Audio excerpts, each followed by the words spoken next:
jamaah. Alhamdulillah. Baik, untuk jamaah yang baru bergabung, hari ini kita sedang membahas tema yang sangat luar biasa. Temanya adalah sayangi orang tuamu sebelum terlambat. Masya Allah, dari tadi sudah menguras emosi, menguras air mata. Nah, ini sebelum kita bahas lebih dalam mengenai tema kita hari ini, ada lagi nih tayangan yang sepertinya akan menguras emosi kita.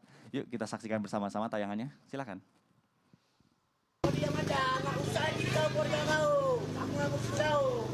Kok sama kejepret kopi, kan aku takut gara-gara nyabuk kalian. Aduh,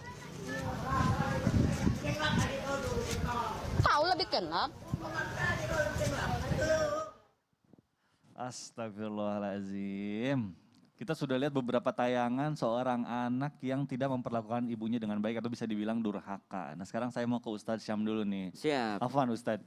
Ini sebenarnya melihat kasus seperti tadi, seorang anak bisa membenci orang tuanya sampai tidak mau mengakui orang tuanya, bahkan sampai mempermalukan orang tuanya di depan umum. Itu sebenarnya ganjarannya menurut Islam ini apa nih? Untuk anak-anak yang tidak memperlakukan orang tuanya dengan baik. Mohon penjelasannya Ustadz Syam, silakan. Tabe guru-guruku, Ustadz Ahmad Ridwan, Ustadz Maulana, Mas Bigdad, serta para alim ulama yang dimuliakan Allah Subhanahu wa Ta'ala. Jadi ternyata tidak akan mencium bau surga seorang anak yang durhaka kepada orang tuanya. Jikalau menghardik saja tanharhuma, ya, kemudian fala taqul lahuma uf, itu sudah dilarang dalam Al-Qur'an. Berarti kalau ada yang dilarang sama Allah, maka ketika kita melakukannya berarti berbuat maksiat. Jadi teman-teman sekalian, jangan pernah menganggap bahwa maksiat itu hanya minuman keras, atau misalnya maksiat itu adalah pacaran, maksiat itu adalah ini dan ini. Ketika kita durhaka sama orang tua, itu juga termasuk maksiat. Dan juga meninggalkan kewajiban yang diwajibkan sama Allah lalu kita tinggalkan, itu juga namanya maksiat. Jadi kalau ada orang yang melakukan apa yang dilarang Allah Subhanahu wa Ta'ala, la taqul lahuma uf, jangan berkata ah. Kalau dia berkata ah berarti dia bermaksiat. Fala tanharhuma, kalau dia nyemprot orang tuanya, ya ngomel di hadapan orang tuanya, berkata-kata walaupun itu bukan kata-kata yang kasar, kata Al-Qur'an jangan melakukannya. Berarti kalau kita melakukannya sudah berbuat maksiat. Berarti kalau kita sudah bermaksiat kepada perintah Allah Subhanahu wa Ta'ala, maka tidak akan pernah mencium bau surga. Salah satunya siapa? Uququl walidain, orang yang durhaka terhadap kedua orang tuanya, apalagi sampai membenci dan tidak mengakuinya. Memang dilaknat oleh Allah Subhanahu wa Ta'ala bagi orang-orang yang tidak mengakui nasabnya atau menisbatkan dirinya kepada orang tua yang lain. Bahkan Rasulullah SAW ditegur ketika menjadikan seorang anak angkat sebagai anak kandungnya, gitu ya, menisbatkan nama beliau langsung kepada anak tersebut. Dan ini adalah ketika seseorang dengan niat baik, apalagi dengan niat yang buruk, gitu ya. Dengan niat yang buruk, yakni tidak mengakui kedua orang tuanya. Kenapa sih kita harus malu mendapatkan orang tua? Toh yang memilih dia menjadi orang tua kita itu bukan kita, tapi Allah Subhanahu wa Ta'ala. Ada takdir yang tidak bisa kita rubah, teman-teman sekalian, jamaah dimuliakan Allah Subhanahu wa Ta'ala. Contoh misalnya, kita tidak pernah bisa memilih lahir tahun berapa, kita tidak pernah bisa memilih lahir sebagai laki-laki atau perempuan, kita tidak bisa memilih lahir dari orang tua yang seperti apa. Maka seperti apa orang tua kita, itulah ujian kita. Ada yang mungkin orang tuanya baik-baik saja, diujinya di tempat yang lain. Misalnya diujinya dari anaknya, diujinya dari pasangannya, diujinya dengan penyakit. Ada orang yang tidak diuji dengan harta. Misalnya hartanya, rezekinya lancar aja. Pokoknya kalau kerja sukses aja. Ada kan orang-orang begitu. Tapi Betul. diujinya dengan apa? Diujinya dengan orang tua yang tidak sempurna baginya. Mungkin orang tuanya tidak mau sholat, mungkin orang tuanya belum mendapatkan hidayah. Jadi ujian kita beda-beda nih. Jadi kalau misalnya ada diuji dengan orang tua yang tidak baik, karena saya yakin juga tidak mungkin ada asap kalau tidak ada api. Ada anak yang tidak mengakui orang tuanya, atau ada anak yang menghardik orang tuanya, mungkin ada apinya juga, gitu ya. Tidak menutup kemungkinan bahwa mungkin orang tuanya juga berbuat demikian. Namun kita tidak pernah bisa memilih itu. Tugas kita sebagai anak hanyalah berbakti sebelum terlambat, sesuai dengan tema kita. Jangan kau sia-siakan orang tuamu, jangan sampai nanti kau mau berbakti setelah orang tuamu berada di alam kubur. Orang tua udah berada di alam kubur, mau bingung juga mau ngapain, gitu. Bagaimana cara kita berbakti? Banyak teman-teman di antara kami yang ngobrol, Ustadz, dahulu saya belum punya uang, saya pengen berbakti tapi saya nggak punya uang. Sekarang saya udah punya segalanya tapi orang tua saya sudah tidak ada. Wallahu ta'ala. Masya Allah, luar biasa. Jadi selagi masih ada, Selagi kita masih manfaatkan ada, sebaik-baiknya, ya betul, Ustadz ya. iya. Tapi tadi menarik nih, Ustadz Syam bilang tidak akan ada asap kalau tidak ada api. Nah dari tadi mungkin kita lihatnya dari sudut pandang orang tua nih, pasti pengen anaknya menjadi anak yang soleh, anak yang baik, anak yang berbakti pada orang tua. Tapi memang ada juga beberapa kasus di mana ini orang tua yang bisa dibilang zolim lah sama anaknya. Nah saya mau tanya nih sama Ustadz Ahmad Ridwan nih. Ustadz, benarkah bukan hanya anak yang bisa durhaka sama orang tua, tapi bisa juga nih orang tua, misalnya kita udah berbakti sama orang tua, tapi orang tua kita nih tidak menganggap kita lah gitu. Atau tetap misalnya tetap kayak ada beberapa kasus orang tua main fisik Ya atau Allah. verbal abusing dan physical abusing. Nah Ya. itu gimana mohon penjelasannya Ustadz, silakan. Baik, makasih Bang Mikdad. Ustaz Maulana Ustaz Syam izin. Jadi ada sebuah riwayat yang disebutkan oleh Imam Al-Bukhari dalam kitabnya Al-Adabul Mufrad. Syekh Fadlullah Al-Jilani mengutip itu dalam kitab Fadlullahis Samad. Apa katanya? Man sana'a laka syai'an atau man sana'a laka ma'rufan fakafi'uhu. Siapa yang berbuat baik, berbuat ma'ruf kepadamu, fakafi'uhu, balas kebaikan itu. Sampai kapan? Hatta dhanantum annakum qad kafa'tumu, ya. Sampai kapan? Kalau kamu enggak mampu, fa illam tajidu ma yukafi'u, kata Rasulullah, fad'u lahu, maka doakanlah orang itu. Sampai kapan ya Rasul? Sampai engkau mengira engkau telah membalasnya. Nah, itu kepada orang lain secara umum. Bagaimana kepada orang tua? Jangan-jangan kita terlalu banyak ngitung, ukur gitu ya. Oh gini. Nah, tapi Ustadz kita sudah baik kayaknya. Tapi di mata orang tua tuh kita masih salah, kita dizolimi, ada yang main fisik, main tangan gitu. Gimana?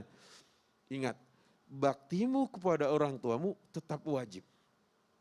Adapun perkara kezalimannya, itu menjadi tanggung jawabnya di akhirat. Dalam riwayat Abdullah bin Abbas, waktu ditanya, wa in zalama, kendati kedua orang tuaku berbuat zalim kepadaku, wa in zalama, kendati dia berbuat zalim, tetap kau berbuat baik kepada keduanya. Nah, nanti orang tua yang zalim ada hadisnya yang lain. Kafa bil mar'i isman an yudayya man yakut. Kata Rasulullah, cukuplah sebagai dosa yang menghancurkan seorang jika dia menyia-nyiakan orang yang menjadi tanggung jawabnya. Tanggung jawab tarbiyah pendidikan, tanggung jawab sandang pangan papan, tanggung jawab pengajaran materi, akhlak, adab dan sebagainya. Andai kita sudah berbuat baik kepada orang tua, tapi ternyata tidak ya berbalas atau justru malah dianggap masih tidak baik dan justru mereka berbuat zalim, tugasmu wajib berbuat baik kepadanya. Biarkan itu menjadi tanggung jawabnya kepada Allah Subhanahu wa taala kelak. Kadang-kadang kan kita nggak bisa begitu. Gagal move on, dibilang enggak, masih kecil saya ditelantarkan Ustaz. Sekarang saya udah jadi orang, emang dulu apaan saya bilang. Dulunya berarti bukan, Iya, gitu kan. bukan orang. Makanya ini kadang-kadang terjadi seperti itu. Bagaimana kalau ternyata orang tua tetap zalim kepada anaknya? Tadi dalil itu cukup mengerikan orang tua. Kemudian lagi Allah Subhanahu wa taala akan meminta pertanggungjawaban. Quran surat 66 ayat 6, qu anfusakum wa ahlikum nara. Baris keberapa? Sebelah kiri baris ketiga dan 4 Ustaz dari bawah gitu ya. Masya Allah. Apa yang dikatakan Rasulullah SAW juga, kullukum ra'in wa kullukum mas'ulun an ra'iyati. Semua kalian pemimpin dan setiap pemimpin akan ditanya tentang kepemimpinannya. Dan berat itu nanti. Makanya kalau ternyata tidak bisa berbuat adil, ini bahaya. Ini bahaya. Buat orang tua saya ingatkan sekali lagi, satu ketika tatkala Bashir ayah Nu'man memprioritaskan kasih sayangnya kepada Nu'man, tidak kepada 9 anak lainnya, kata Rasulullah SAW, apakah kau ingin bakti selebihnya anakmu itu berbeda kepadamu? Kenapa ya Rasul? Karena engkau memperlakukan beda antara anak-anakmu yang lain seperti engkau memperlakukan Nu'man. Ayo orang tua, setelah anak berbuat baik, balas kebaikan itu dengan baik juga, agar baktinya tidak juga bermasalah kepada kita. Wallahu a'lam bishawab. Luar biasa. Ini makanya saya baru punya anak satu. Jadi belajar dari sekarang nih kalau punya anak 2 atau 3. Alhamdulillah saya juga baru punya anak 5. Mau anak, saya baru 4. Mikdad, mau Ya. anaknya berbakti sama orang tua? Mau, gimana Bakti caranya? sama orang tua. Perlihatkan Amin. sama anak bakti kepada orang Kita tua. contohin dulu Sehingga ya. dia ngikut. Masya Allah luar biasa, terima kasih Ustadz. Ini kita bicara soal bakti terhadap orang tua, banyak beberapa orang yang tidak seberuntung kita. Kalau saya alhamdulillah benar orang tua saya masih ada, saya masih bisa bertemu dengan fisiknya, masih bisa saya temui, masih bisa saya telepon, saya benar-benar bersyukur banget. Tapi ada beberapa orang yang ya kebetulan orang tuanya sudah nggak ada. Nah ini saya mau tanya ke Ustadz Maulana. Ustadz, bagaimanakah cara membahagiakan orang tua yang sudah tidak ada. Oke. Ya, Langsung aja ya. kita Ayo FD-nya dong praktek. sini. Wah, sekarang kita Ya. praktek nih. Praktek langsung Masya FD-nya. Allah. Minta tolong, minta maaf kepada semua yang di rumah, termasuk kru, minta maaf. Ini kita simbolkan dengan maaf ya. Ini dengan kuburan. properti yang ada di sini properti ya, yang Masya ada. Allah kita Ya. memanfaatkan yang Jadi ada ini kayak kuburan gitu. Sama nanya, mama bapak nonton? Nonton. Mau sukses? Mau. Benar? Ya, mau. Mau sukses? Mau. Coba berbakti sama orang tua. Iya. Curi perhatian Allah lewat orang tua. Insya Allah. Kalau ada masalah dengan kerjaan, berarti Anda ada masalah dengan orang tua. Oh, Ya iya. Allah. Oh, insya Allah. Masya Allah, Masya Allah. Baik. Ini gimana nih Ustadz nih? Ya, langsung Ini- praktek. Ya, gini. Udah kelar. Terima kasih ya. Kasih. Ini buat apa nih ceritanya nih Ustadz Ya, jadi Maulana izin nih? ya. Jadi kalau ada masalah dengan lobster jualannya, Lobster apa nih? Waduh, kalau lobster. baik, Ya, saya- bismillahirrahmanirrahim. Bagaimana cara berbakti kepada orang tua yang sudah tidak ada? Kenapa saya ambilkan kuburan? Ini kalau misalnya di sini berarti arah mayat itu kalau kiblat di sana berarti ke sini. Modelnya begini di dalam kubur. Berarti Betul. kita lihat dulu. Kalau misalnya di sini berarti kiblatnya ke sana kan? Nah, otomatis ada beberapa yang harus kita sampaikan. Ketika kita berbakti kepada orang tua yang sudah meninggal, adalah ingat, berbakti kepada orang tua adalah fardu ain. Sekali lagi, fardu ain. Bukan fardu kifayah. Kalau fardu kifayah, kalau sudah ada yang mengurus di panti jompo, udah aman kita orang tua. Anak enggak begitu.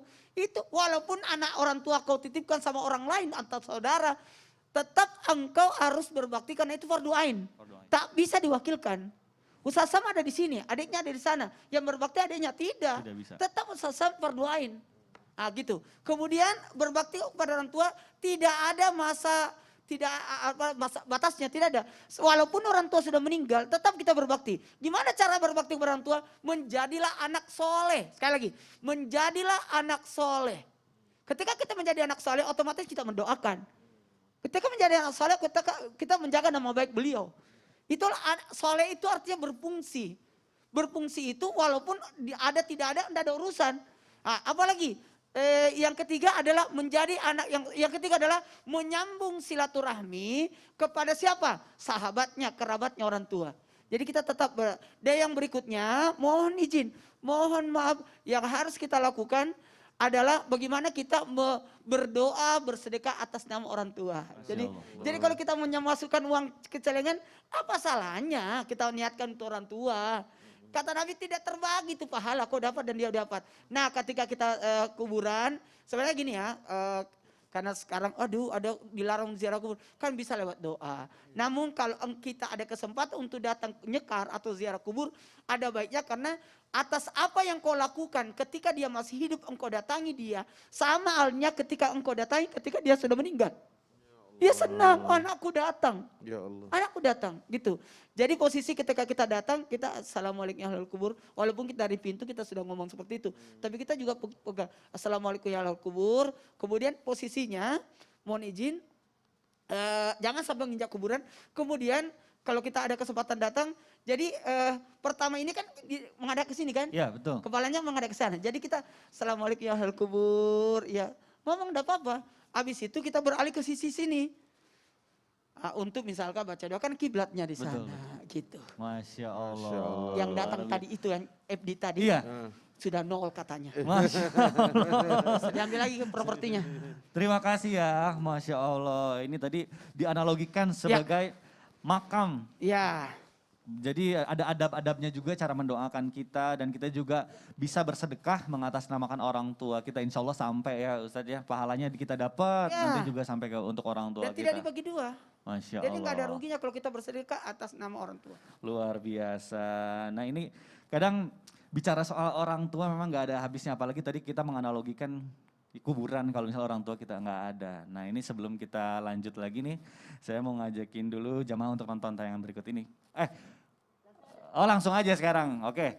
Kalau gitu nih kita bicara soal penyesalan ini. Ini penyesalan memang kadang takutnya nyesek ya. Kita Iya. nggak mau nih nanti nyesel di saat orang tua kita nggak ada. Nah makanya sekarang saya mau nanya sama Ustadz Syam nih. Siap. Kadang di saat orang tua ada, kadang kita suka kesel kalau misalnya orang tua kita cerewet, orang tua kita bawel. Padahal nanti di saat orang tua kita nggak ada, kita betapa akan merindukannya kehadiran orang tua. Ini sebenarnya bagaimana ya supaya kita nih sebagai anak tuh nggak nyesal dengan adanya hal-hal yang seperti itu. Mohon penjelasannya Ustaz Syam.